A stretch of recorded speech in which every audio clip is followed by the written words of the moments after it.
merci. Nous vous souhaitons la bienvenue à cette tranche de partage de la parole de Dieu. Aujourd'hui, le 15 mai 2020. Père, nous sommes dans la joie d'être vivants. Merci pour la grâce de passer en direct, Seigneur. Parler à ton peuple. Permets que ce que tu mets dans notre cœur soit compris, assimilé. Donne gloire au nom de Jésus. Amen. Amen. Que Dieu nous bénisse. Amen. Nous souhaitons encore bienvenue à cette tranche. Merci aussi de nous avoir reçus dans votre maison. C'est la troisième partie de notre message. La place du peuple ou de brebis dans une vision. Et quand je dis la place, je vois aussi les obligations ou le devoir d'une brebis dans une vision. Nous avons relevé plusieurs obligations. Nous avons montré la place que doit occuper la brebis ou le peuple. Nous allons rappeler rapidement avant d'évoluer. Nous avions lu Exode chapitre 25 de 1 à 9, où le Seigneur Dieu demande à Moïse de lui construire le tabernacle. Et Dieu dit qu'on doit prélever l'offrande de toute personne qui la fera de bon cœur. Et avec ce passage, nous avons dit que le peuple est la réponse à la vision de son leader. De la sorte, le peuple apporte le nécessaire pour la manifestation, la matérialisation de la vision. La deuxième chose, nous avons lu dans le livre de Exode chapitre 24 de 7 au verset 8. Israël a dit à Moïse, nous obéirons à tout ce que Dieu te dira dans le cadre de cette alliance. Et nous avons dit que le devoir de peuple ou de brebis, c'est d'obéir et d'obtempérer aux directives que Dieu donne à son leader. Vous devez savoir, tout ce qu'un homme de Dieu fait dans le cadre de la vision, c'est ce que Dieu lui demande d'accomplir. Le peuple ne doit pas attendre écouter Dieu en dehors du canal qu'il a mis devant lui. Que Dieu nous bénisse. Amen. La troisième chose, nous avions dit, a été tirée de Genèse chapitre 22, de verset 6 au verset 10. Elohim, Dieu appelle Abraham, lui demande de lui offrir Isaac, son unique, celui qu'il aime. Et la Bible dit qu'Abraham a obtempéré. Il a pris Isaac, il a pris ce serviteur. Et Isaac a porté le bois. Et les serviteurs étaient en train de les accompagner. Lui le père, lui le visionnaire, lui le patriarche, il gardait le couteau et il avait le feu. Par rapport au peuple, nous disons que le peuple est un fils pour son visionnaire. Si le visionnaire a des fils, c'est que le visionnaire est le père. Alors le père doit s'attacher ou demeurer attaché à ce qui est spirituel, à ce qui relève de la mission principale, qui est dans son appel ou dans son onction. Il n'est pas bien qu'un homme de Dieu sorte de sa mission. Il doit rester dans sa mission.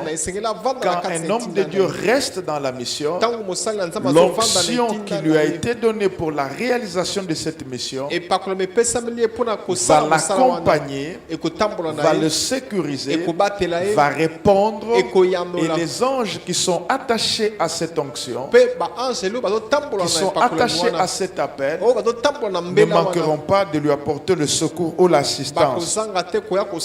Mais le fils, dans la vision du Père, le fils doit accepter de porter le bois. Nous avions dit qu'il n'est pas bon que dans une église locale, que le pasteur, l'évêque, le prophète, l'enseignant puisse quitter la mission principale de son appel, commencer à s'occuper de ce qui est accessoire. Dans l'appel, nous avons le principal et nous avons aussi l'accessoire. La priorité doit être donnée au principal, car nous sommes jugés par rapport à l'appel principal. Que Dieu soit glorifié. Alléluia. Donc le peuple dans l'église locale doit être disposé à porter le bois. C'est une charge, c'est un fardeau. Deuxième chose à dire là-dessus, le peuple ou la brebis, il est une offrande du Père. Il est le sacrifice. Alléluia. C'est la volonté de Dieu. Le peuple est le sacrifice du Père. Le peuple est l'offrande du Père. Abraham allait à la rencontre au lieu de rendez-vous avec Elohim. Mais Abraham savait que mon fils est l'offrande. Que Dieu soit glorifié. Troisième chose, le peuple est un peuple de son leader. Vous trouverez cela dans le livre d'Exode 32, verset 7. Hébreux 13, 17. Jean chapitre 10, verset 4, verset 5. 1 Samuel chapitre 17, de verset 33 au verset 35. Je combine tout ce passage, c'est juste à titre de rappel. Dieu dit à Moïse, ton peuple s'est corrompu. Il est vrai qu'Israël veut dire le peuple de Dieu, mais en suscitant Moïse, Dieu confie la gestion, la garde, la direction à Moïse. Et le peuple devient son peuple. Je prends un exemple simple. Quelqu'un est promoteur d'une école. Celui le boss. Il est le promoteur. Il paye les enseignants. Mais chaque enseignant a une classe. On va dire, monsieur, madame, c'est ta classe. Mais le monsieur ou madame n'a pas construit la classe. Il n'a pas inscrit les élèves. Mais la responsabilité des élèves lui est confiée. L'œuvre appartient à Dieu. Les brebis appartiennent à Dieu. Mais la responsabilité de brebis est donnée à tous les ministres de Dieu. Je vous salue en passant. Vous êtes merveilleux, ministres et servantes de Dieu. Alléluia. Alors le peuple doit savoir qu'il est le peuple de son visionnaire.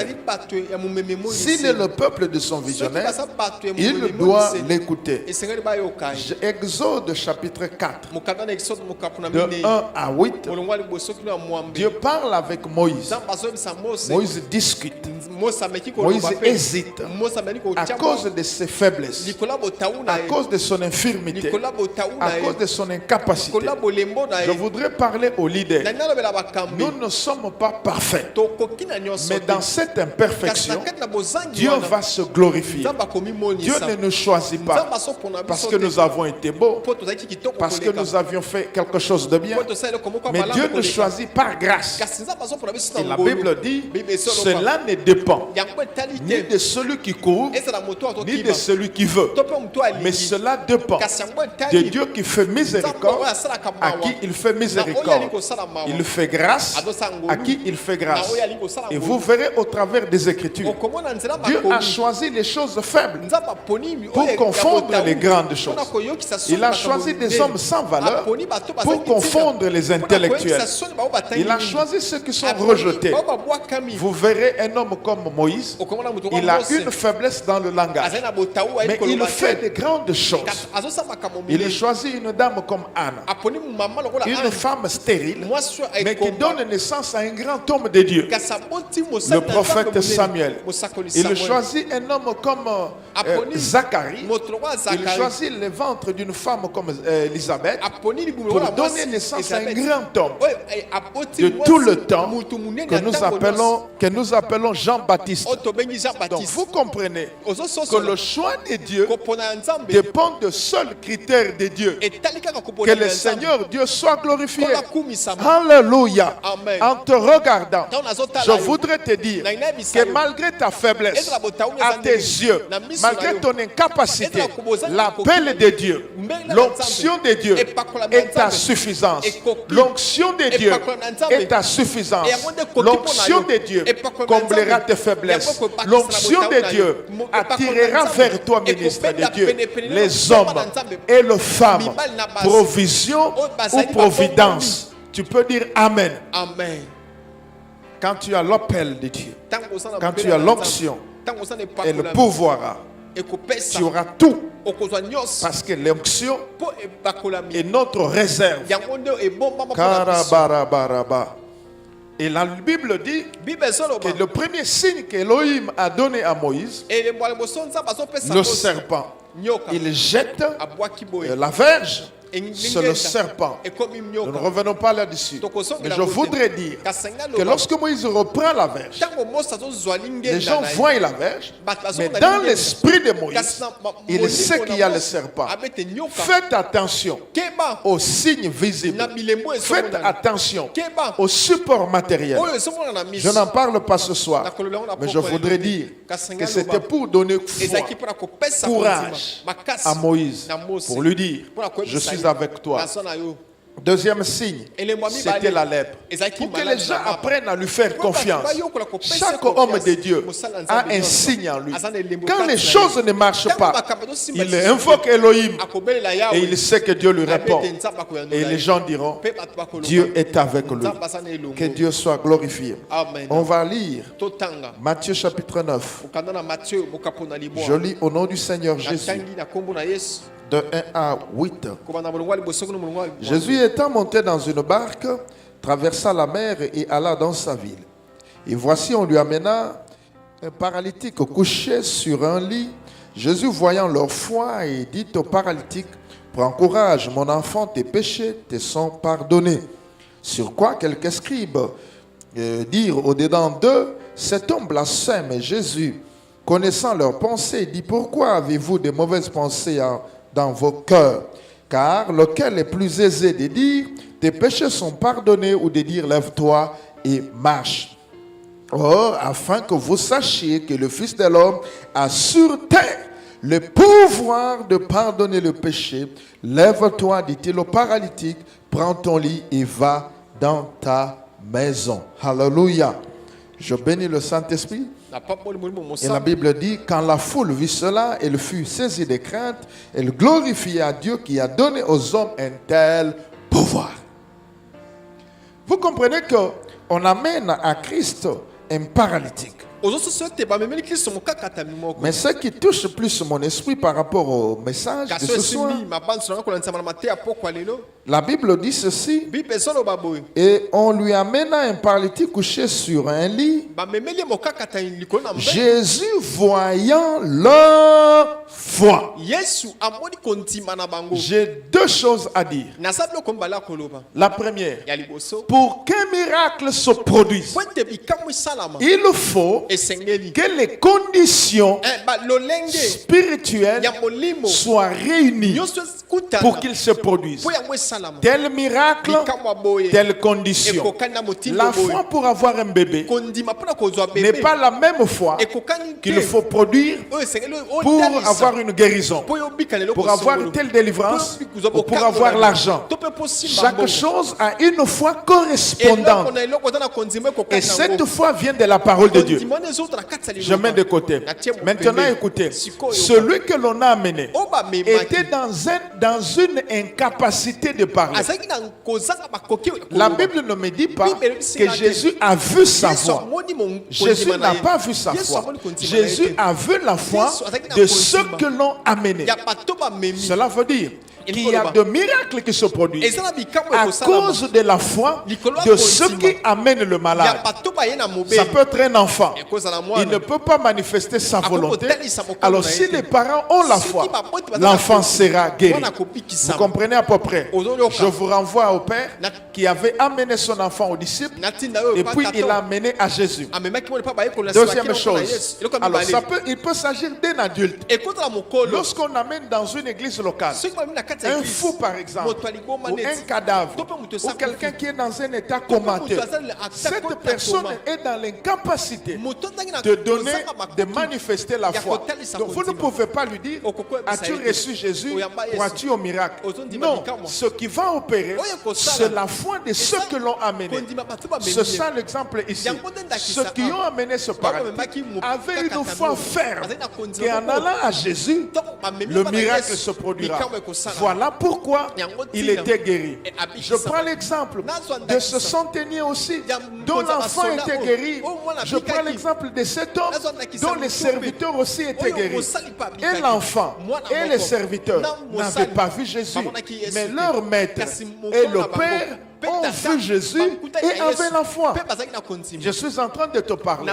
Toi qui me suis, si tu crois que ton frère qui est aux États-Unis, ton frère qui est en Europe, qui est au Rwanda, qui est en Ouganda, qui est à Goma, qui est, je peux dire, en Angola, qui est dans de pétrins, qui ne sait pas écouter ce message, mais si tu es branché, si tu es connecté dans ton esprit, si tu as la foi, que ma prière peut faire que les anges soient libérés pour le guérir, pour le délivrer, le sortir de sa situation, il te sera fait. Car la distance n'est pas une barrière. Je me souviens, il y a quelques jours, quelqu'un m'appelle des États-Unis. Il m'a dit, sa fiancée est venue me voir. Elle est ici. La personne des États-Unis.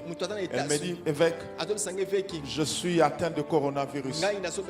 Je lui ai dit, prends l'huile d'olive, prends la bouteille d'eau, mélange cela. Tu vas te laver, tu pourras boire. Et je prie, je lui dis dans 3 jours, Dieu te fera grâce. Un jour il m'appelle, il dit qu'on a fait le test, ça marche et je suis bien. Gloire à Dieu. La distance n'est pas une barrière. Arrêtez de réfléchir. Vous risquez de mourir inutilement. Si celui qui vous amène à la foi, Dieu opérera. Quels que soient les résultats médicaux, rien n'est impossible à Dieu. Pourquoi je vous ai donné cet exemple? C'est pour vous dire ceci, que le peuple doit croire aux leaders. Le peuple doit croire aux visionnaires. Il doit croire en son appel.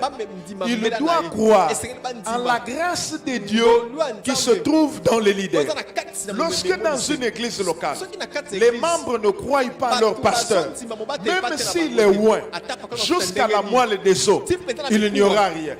Écoutez, vous ne pouvez pas croire à un leader parce qu'il a une maison en étage, parce qu'il a une grande maison, parce qu'il a beaucoup d'argent, parce qu'il parle bien français.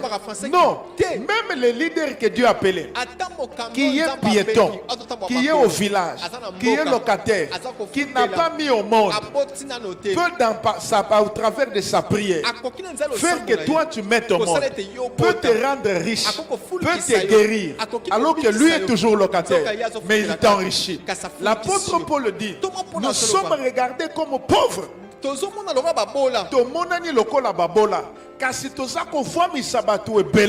Au travers de messages que nous prêchons, nous enrichissons plusieurs, alors qu'on nous regarde comme des pauvres. Mais nous ne sommes pas pauvres. J'aime dire ceci. Un homme ne peut pas dire à sa belle-mère que vous n'êtes pas belle. Mon beau-père n'est pas beau. Il va dire seulement non, ma chérie est belle. Si moi je ne suis pas beau et que la maman de ta femme n'est pas belle, comment nous pouvons produire une belle fille? Vous ne m'avez pas compris. Je prends un exemple. Comment une moule peut-elle sortir une brique propre, belle brique, belle forme, si la moule n'est pas belle, n'est pas propre, n'a pas la bonne forme? En d'autres termes, si à travers de mes prédications, les gens sont enrichis, c'est que je suis riche. Si les gens sont bénis, c'est que je suis béni. Oui, Jésus était fils de charpentier, mais il a guéri des gens, il a béni des gens. Que le Seigneur nous bénisse. Frères, partout où vous êtes, croyez en la grâce que Dieu a mise dans votre leader, la grâce que Dieu a mise dans votre pasteur, même s'il est à Kimbansé, même s'il est à Kisensu, même s'il est à Malouk, même s'il est en Sele, même s'il est à Ngamanjo, même s'il est à Kabeyakamon. Si Dieu lui a donné la grâce, cette grâce est là pour répondre à vos problèmes, quel qu'il soit. C'est pourquoi je n'apprécie pas tellement les enfants de Dieu qui pensent que leur pasteur est plus petit que le pasteur qui est venu prêcher chez eux. Non. Celui qui vient prêcher chez vous, dans votre assemblée, n'est pas plus grand que votre pasteur. Que Dieu vous bénisse. Que Dieu vous bénisse. Cinquième chose, la place de la brebis, ou la place du peuple, ou je peux dire encore le devoir du peuple, c'est de rester, de garder la place qui lui est assignée par Dieu dans la vision. Genèse 7, 13 à 16, Luc 9, 12 à 14. Vous allez comprendre une chose, que c'est Dieu qui a donné à Noé la vision. C'est l'Éternel qui a envoyé les animaux vers Noé. Mais c'est Noé qui les a fait entrer dans l'arche. C'est Noé qui leur a donné à chacun une place. Aucun animal ne pouvait choisir sa place. Dans une église locale, c'est vrai que les âmes appartiennent à Dieu. C'est vrai que c'est le Seigneur qui appelle et qui envoie les âmes. Mais il est vrai que c'est le berger, l'ange que Dieu a établi dans l'église locale. C'est cet ange qui vous montre ce que vous devez faire et ne pas faire. Celui qui vous met les limites, celui qui vous donne la place, celui qui vous donne le repas du jour. Il peut dire, comme dans l'arche, il dit aujourd'hui, vous allez manger les légumes. Les lions qui étaient entrés dans l'arche de Noé n'avaient pas à dire à Noé, tu connais Noé, moi je suis incarnacier, je dois manger la chair, ne m'amène pas les bois. Dans l'arche, tu es léopard, tu es lion, tu mangeras les haricots. Tu mangeras les haricots. Les haricots là que tu vas manger, c'est les repas de l'arche. Vous ne pouvez pas venir du monde, venir imposer dans l'église. Le message qui se prêche dans votre assemblée locale, c'est le repas que le berger vous donne. Vous ne pouvez pas dire, moi je suis venu, je n'ai pas le travail. Pourquoi il ne prêche pas la délivrance? Pourquoi il ne prêche pas qu'il faut avoir le travail? Pourquoi il ne dit pas recevez le travail? Vous n'avez pas à dicter le message à votre leader. Soyez assis, mangez le mbwengi qu'il vous donne. C'est en mangeant ce mbwengi que vous aurez la guérison, que vous aurez la délivrance. Pasteur, ne suivez pas les brebis. Parce que le pasteur voisin a fait un séminaire de 14 jours. Vous vous arrangez aussi pour un séminaire de 21 jours. Mais comme vous n'avez pas le message à donner dans 21 jours, vous allez sécher. Ne soyez pas un suiveur, un suiviste. Travaillez selon la grâce que Dieu a mise en vous. Vous n'êtes pas prophète. Vous voulez dire j'ai vu. Vous voyez quoi? Vous devenez un menteur. Vous devenez comme Aaron qui, quand Moïse descend, il le trouve, il dit non, le peuple m'a demandé de lui fabriquer un Dieu qui marche. Avez-vous déjà vu un Dieu qui marche? Il a fait un veau d'or. Non, le peuple veut que j'organise un séminaire de miracles, de puissance. Non, toi enseigne selon ta grâce. Donne un amen et le Seigneur te bénira. L'éléphant est à l'aise, il est gros, mais il mange des herbes. Il ne va pas envier les chiens qui aboient beaucoup. Non. Qui mange la viande et qui mange n'importe quoi. Non. Reste dans ton appel. J'étais en train de dire. Sixième chose dans le devoir et la place que doit occuper la brebis ou le peuple. Oh mon Dieu. Jean chapitre 4 de 7 au verset 20.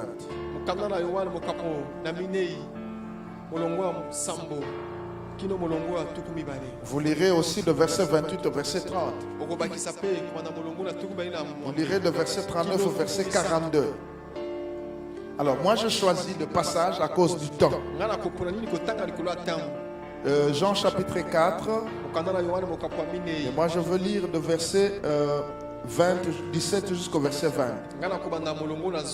La femme répondit, je n'ai point de mari. Jésus lui dit, tu as raison de dire que je n'ai point de mari, car tu as eu 5 maris et celui que tu as maintenant n'est pas ton mari. En cela tu lui as dit vrai. Seigneur, lui dit la femme, je vois que tu es prophète. Nos pères ont adoré sur cette montagne. Vous dites-vous que le lieu où il faut adorer est à Jérusalem. Le verset 28 jusqu'au verset 30. Que le Seigneur nous bénisse. Alors la femme, ayant laissé sa cruche, s'en alla dans la ville et dit aux gens, venez voir l'homme qui m'a dit tout ce que je fais. Ne serait-ce point le Christ? Ils sortirent de la ville et vinrent vers lui. Alléluia. Et le verset 39 au verset 42. Plusieurs Samaritains de cette ville crurent en Jésus à cause de cette déclaration formelle de la femme. À cause de cette déclaration formelle de la femme. Alléluia. Amen. Il m'a dit tout ce que je fais. Aussi, quand les Samaritains vinrent le trouver, ils le prièrent de rester auprès d'eux. Et il resta là 2 jours. Un beaucoup plus grand nombre crurent à cause de sa parole. Et il disait à la femme, ce n'est plus à cause de ce que tu as dit que nous croyons, car nous l'avons entendu nous-mêmes et nous savons qu'il est vraiment le sauveur du monde. Alors, je veux dire quelque chose. Cette femme était samaritaine. Pendant ce temps, le samaritain avait des antécédents avec le peuple de Juda et de Benjamin. Vous connaissez l'histoire. Ça date de leurs ancêtres. Et ils ont gardé cette vie difficile, le rapport difficile, ils ne se fréquentaient pas. Alors, Jésus voulait entrer à Samarie, mais il ne pouvait pas y entrer parce qu'il connaissait l'histoire.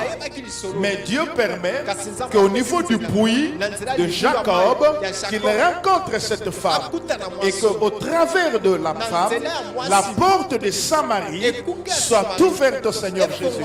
Je voudrais dire au pasteur, au ministre de Dieu, chaque personne que Dieu met devant vous est une éventuelle porte et porteuse d'une bénédiction que vous devez chercher à découvrir.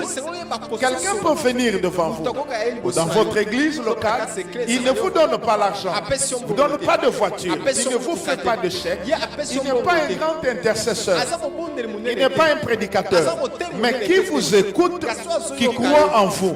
Mais lorsqu'il aura cru en vous, il peut peut vous ouvrir la grande porte d'atteindre beaucoup de gens, de voyager, d'atteindre d'autres territoires, de rencontrer des grands par une seule personne. Donc ne minimisez pas la personne que Dieu envoie devant vous, une femme ou un homme, parce que Dieu cache des choses dans les brebis qu'il nous envoie. Ça, c'est la chose que je voulais dire. La deuxième chose, je parle aux brebis. Vous qui êtes dans l'entourage du leader, sachez qu'en vous, il y a quelque chose que Dieu a mis pour faire avancer la vision de votre leader. Même si vous ne comprenez pas la chose, restez auprès de votre leader. Avec le temps, vous comprendrez. Mais je pourrais déjà vous dire, en faisant ce que vous pouvez faire, ce que votre cœur trouve bon à faire, en faisant ce que votre leader vous demande de faire, vous êtes sans faute, vous êtes sans discussion, sans doute une porte par laquelle il passe pour atteindre beaucoup de gens. Maintenant, je parle en direct sur Facebook. Je suis en direct sur YouTube. Mais qui m'a permis? C'est mon frère Carlos qui m'a aidé. C'est le frère Christian qui m'a aidé. Et derrière eux, il y a des gens. Alors, si j'avais refusé d'encadrer ces gens dans l'église, de leur prêcher l'évangile, de prier pour eux, de prier pour que leur business, leur porte s'ouvre, ma propre porte ne s'ouvrirait pas. Donc, vous êtes en train de comprendre. En aidant les gens à monter, nous aidons et nous voyons nos portes s'ouvrir elles-mêmes. Que le Seigneur vous bénisse. Alors, voilà ce que je voulais dire. Le peuple doit apprendre à proclamer et à célébrer Dieu et à célébrer la grâce de Dieu dans leur leader.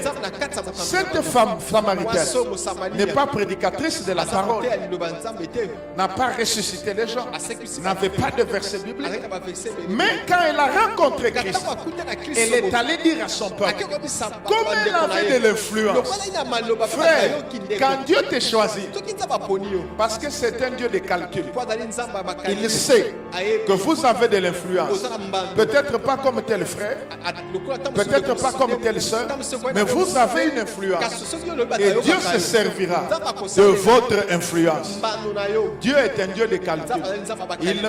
Je vous en parlerai. Il ne fait pas de miracles par hasard. Alors la rencontre de Christ avec la Samaritaine, c'était un calcul fait. Il savait que c'est une femme d'influence. Je veux la bombarder. Je veux l'épater. Je veux la marquer. Jésus a marqué la femme. La femme maintenant, comme elle était écoutée à Samarie, une femme d'influence, elle arrive et dit aux gens, je ne sais pas, est-ce qu'elle les a invités? Elle a fait du porte-à-porte. Je ne sais pas, mais au moins elle a parlé aux gens de Samarie. Venez voir, cet homme que j'ai rencontré, il est prophète. Les gens n'ont pas cherché à découvrir, non. Les gens ont fait confiance que quand cette femme parle, c'est la vérité. Alors ils ont compris qu'elle disait la vérité. Ils sont tous venus. Tous ils sont venus voir les prophètes. Vous comprenez? Permettez-moi le terme. Par un seul message, tout le peuple est venu vers Christ. Pourquoi? Parce que cette seule femme a célébré la grâce prophétique dans Christ, dans la personne de Jésus. Il a célébré Dieu en Jésus-Christ. Beaucoup d'assemblées locales ont des difficultés parce que les brebis n'apprennent pas à célébrer la grâce de Dieu dans leur pasteur. Pasteur, suis-moi. Prophète, suivez-moi. Docteur, vous êtes collègue avec moi dans le champ de Dieu. Bishop, suivez-moi. Apprenez à dire aux brebis que Dieu vous a donné. Dites-leur ceci. Célébrez la grâce que Dieu nous a donnée. Quand vous allez le leur apprendre, ils le vont assimiler et ils célébreront. Lorsque les brebis célèbrent la grâce, d'autres personnes viennent. Les gens ne viennent pas chez vous parce que les brebis à qui vous parlez de Christ, vous leur dites seulement les choses, le ciel, les anges, le ciel, le 5e, 20e, 30e saut, la résurrection. Mais il ne célèbre pas la grâce que Dieu a mise en vous. Maintenant, vous avez un problème de loyer. Vous voulez que qui paye? Les brebis là que vous avez n'ont pas assez de moyens pour payer le loyer. Avec ces confinements. Mais après, vous devez payer le loyer. Vous devez acheter les instruments. Comment ça va se passer? Mais ces brebis, derrière ces brebis, derrière les autres brebis, il y a la grâce. Jésus avait tout. Comme quelqu'un qui avait l'onction sans limite et sans réserve. Mais il lui fallait l'argent. Mais lui n'a pas eu l'argent. Il a envoyé Pierre qui est allé pêcher le poisson. Pourquoi Jésus n'a pas dit que l'argent vienne? Si Jésus n'avait pas gagné Pierre, aurait-il eu l'argent pour payer l'impôt? Peut-être oui, peut-être que non. Peut-être oui, mais avec difficulté. Donc, en gagnant le cœur ou la vie de Pierre, Jésus avait gagné potentiellement l'argent. Mais Pierre n'a pas donné à Jésus l'argent. Mais quand Pierre est allé à son tour pécher, en respectant la consigne de Christ, il a eu l'argent. C'est comme ça l'église. Si l'église respecte les consignes que vous donnez, l'église est bénie et vous, pasteurs, vous êtes bénis. Vous êtes dans la condition dans laquelle vous êtes parce qu'il y a des choses que vous ne dites pas à l'église sous le nom de l'humilité, sous le nom de la sainteté, sous le nom de l'amour de Dieu. Le Saint-Esprit m'avait dit, Patrice, si tu ne crois pas à ce que moi je te dis, les gens ne croiront pas à ta place et cela ne s'accomplira jamais. J'ai appris à croire à moi-même, à la grâce de Dieu en moi-même, et j'ai appris à faire croire au peuple que Dieu m'envoie à la grâce que Dieu a mise en moi. Je lui dis de croire en moi. Jésus-Christ lui-même a dit, croyez en Dieu, croyez aussi en moi. Comment les membres croiront-ils en Dieu sans croire en vous? Celui qui ne croit pas en Noé ne viendrait pas dans l'arche et il n'échapperait pas au déluge. Donc pour échapper au déluge, qui est la colère ou le jugement divin, il faut croire à Noé, qui est le prédicateur de la bonne nouvelle, prédicateur de la foi. Aujourd'hui c'est le bishop, c'est toi le pasteur, c'est le prophète, c'est moi l'évêque Patrice. Nous sommes le Noé de notre temps. Apprenons aux gens à croire à nous.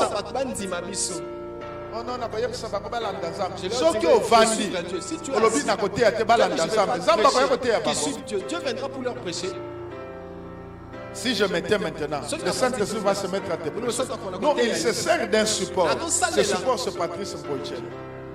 Ah non, frère. Ce n'est pas de l'orgueil, mais il faut qu'on se dise certaines choses clairement. Apprenez à célébrer la grâce de Dieu qui est dans votre leader. Vous lirez chez vous 2 Rois chapitre 5, de verset 1 au verset 4. Et de verset 13 au verset 14. Il s'agit de Naaman, le Syrien. Mais pendant ce temps, Naaman avait dans sa maison une petite fille qui était emportée ou amenée en Syrie. Cette petite fille venait de Samarie. Alors il a compris. Comme elle était fille dans la maison de Naaman, elle a découvert que Naaman, malgré les galops, avait la lèpre. Alors la fille a vu la lèpre. Elle a dit à la maîtresse de dire à Naaman que si le Seigneur notre Seigneur était chez nous à Samarie, le prophète les guérirait de la lèpre. Vous allez lire tout le passage. On a dit cela à Naaman. Naaman est allé à Samarie et le prophète Élisée l'a guéri. Ce n'est pas Dieu qui l'a guéri, c'est le prophète Élisée qui l'a guéri. Il est écrit dans la Bible, 2 Chroniques 20:20. Confiez-vous à l'Éternel, vous serez affermis. Mais confiez-vous à ses serviteurs, vous réussirez. Il y a des choses qui traînent dans votre vie parce que vous ne croyez pas à votre pasteur. Se confier veut dire faire confiance, donner le cœur. Si vous ne lui donnez pas le cœur, si vous ne lui dites pas la vérité sur votre vie, il y a des choses qui vous résisteront. Il y a des gens qui pensent que l'onction c'est celui que nous voyons à la télévision, celui qui prêche à la télé. Oui, Dieu l'a appelé. Mais celui que Dieu t'a donné, c'est celui qui te gère dans ton assemblée locale. C'est celui-là. L'option que Dieu a établie pour toi, tu dois lui faire confiance. Tu dois apprendre à célébrer ton pasteur. Non, frère, ce n'est pas un culte de personnalité. Arrête ces bêtises. Arrête-moi ces choses. Tu es orgueilleux. Ce n'est pas un culte de personnalité. On n'élève pas un homme, mais on élève la grâce dans un homme. Si vous n'élevez pas la grâce dans un homme, elle ne va pas opérer. Pasteur, je vous pose une question. Prophète, vous êtes prophète. Vous venez dans l'église. Ce jour-là, on vous a appris. Ce n'est pas la vérité, mais on vous a appris que tous les anciens vous ont insulté. Tous les comités de maman a dit, aujourd'hui, il y a une réunion, on va vous suspendre. Vous êtes choqués. Allez-vous bien prêcher? Allez-vous bien donner les révélations? Même si vous êtes prophète, vous êtes sûr que le message authentique sortira. Là où la grâce n'est pas acceptée, elle ne peut pas opérer. Qu'est-ce que vous croyez? Ne soyez pas jaloux des autres. Prêche dans ton église, que les gens te fassent confiance, que les gens glorifient Dieu qui est en toi. Le Dieu qui est en toi, c'est la grâce qui est visible. C'est la grâce qui est visible. Alléluia. Je suis en train de penser à l'âne qui a porté Jésus.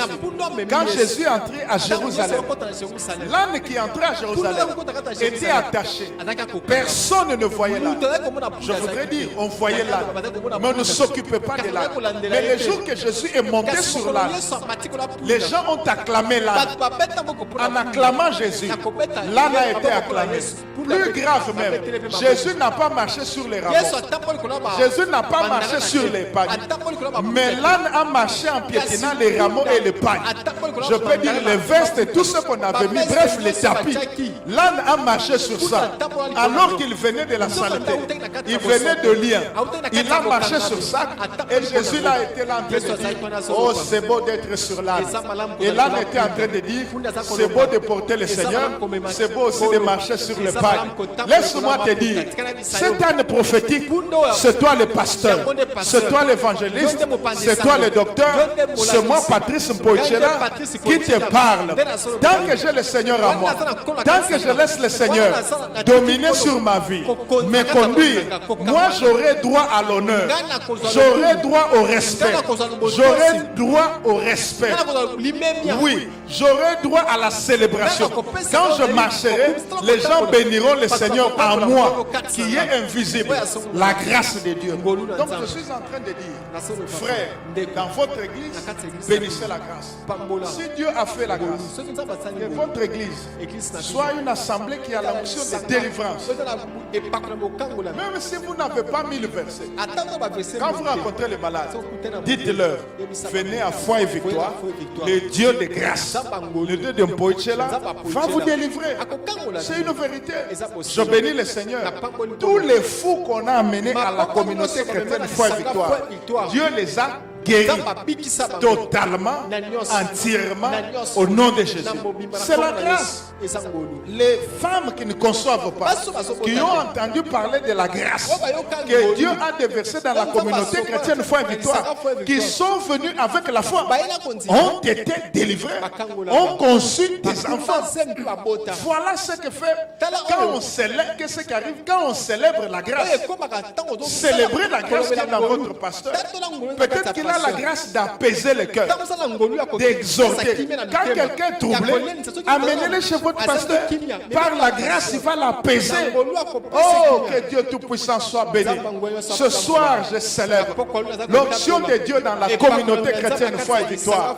Et je dis partout où vous êtes, si vous êtes malade, mettez la main là où se trouve la douleur. Mettez la main là où se trouve la maladie. Par la foi, je j'étendrai ma main, elle va vous toucher. Car la Bible déclare, vous imposerez les mains aux malades et les malades seront guéris. Pour montrer que vous avez la foi, je vous demande deux choses. La première des choses, prenez votre main, mettez là où vous avez la maladie. Je ne sais pas la maladie, si c'est la maladie qui est dans le sang, mettez la main sur la tête. Si la maladie est à un autre endroit du corps, touchez cet endroit. Deuxième chose que je vous demande, c'est un acte de foi. Si vous pouvez marcher, mettez-vous à genoux, même avec votre téléphone ou votre tablette, soyez à genoux devant votre ordinateur. Je veux prier Dieu. Pendant que je prierai, je voudrais vous dire que la distance n'est pas une barrière. L'onction traversera les limites, l'onction vous touchera. Si vous croyez, dites 3 fois, évêque je le crois, évêque je le crois, évêque je le crois. Alors nous allons prier. Si Dieu vous guérit, envoyez-nous un texto, envoyez-nous un message dans notre boîte ou bien sur Facebook, écrivez-nous pour dire que Dieu vous a touché. Mais si vous avez un problème de foyer, un problème conjugal, un problème au travail, prenez votre main droite, mettez sur votre poitrine. À partir du moment où je prie, un miracle va s'opérer. Un miracle va s'opérer. Car la Bible déclare, il accomplit les prédictions de ses envoyés. Et la Bible dit, tout ce que nous demanderons en priant, croyons que nous l'avons reçu et nous le verrons s'accomplir. Et je prie Dieu en fonction de ces deux paroles. Seigneur, il est dit dans ta parole, approchons-nous avec assurance des trônes de grâce afin d'obtenir grâce et miséricorde et d'être secourus dans nos besoins. Je prie pour ma soeur, je prie pour le frère, je prie pour toute personne qui me suit de lit, de l'hôpital, de sa chambre, de son salon. Seigneur, je ne sais pas, mais je sais qu'il me suit. Je prie pour cette personne. Quelle que soit la maladie, j'ordonne à ce démon de plier bagage. Toi, les démons qui est dans le sang de ma soeur, je te commande, par le meurtrissure de Jésus, va-t'en, va-t'en, va-t'en, va-t'en. Toi, démon qui est dans les cellules, qui est dans les os, je te commande, va-t'en, va-t'en, va-t'en. Toi, les démons qui est dans le ventre, je te commande, va-t'en, va-t'en. Quel que soit ton nom, quelle que soit ta manifestation, quelle que soit ta méchanceté, prends tes bagages, plie bagages, va-t'en. Je proclame la délivrance de ma soeur, la délivrance de mon frère, la délivrance de son corps, la délivrance de sa santé, la délivrance de son travail, la délivrance dans son foyer, la délivrance de ses enfants. Je libère le miracle. Reçois les miracles. Reçois les miracles. Au nom de Jésus, reçois les miracles. Au nom de Jésus, que la guérison vienne dans ton corps, que la guérison vienne dans ton sang, que la guérison vienne dans tes cellules. On ne va pas t'opérer. Je libère la guérison. On ne va pas t'opérer. Je libère la guérison. On ne va pas t'opérer. Je libère la guérison. On ne va plus te transfuser. On ne va plus te transfuser. On ne va plus te transfuser. Bakozongi so lisusu makilate. Bakozongi so lisusu makilate. Na libéré guérison na yo. Na libéré guérison na yo. Mosala no eza protégé. Menace nyonso zalaki nango na mosala. O zalaki komona na bapongi na yo. Na renverser yango. Na lobere ange ya Nzambe a sécuriser mosala na yo. Libala no na lobi eza stable. Libala no eza stable. Bana no baza stable. Amen. Kaya lamanda barabara basende rebo shakarama. Rigeria sanda barakorio mondoro bosia. Merci Jésus parce que tu es le Dieu qui exauce. Merci pour ce temps que nous avons passé ensemble. Que la gloire te revienne. Au nom de Jésus. Merci pour le témoignage. Amen. Que Dieu vous bénisse. Si Jésus ne revient pas, nous allons le retrouver dimanche à 11h sur YouTube et sur Facebook. Bonne soirée.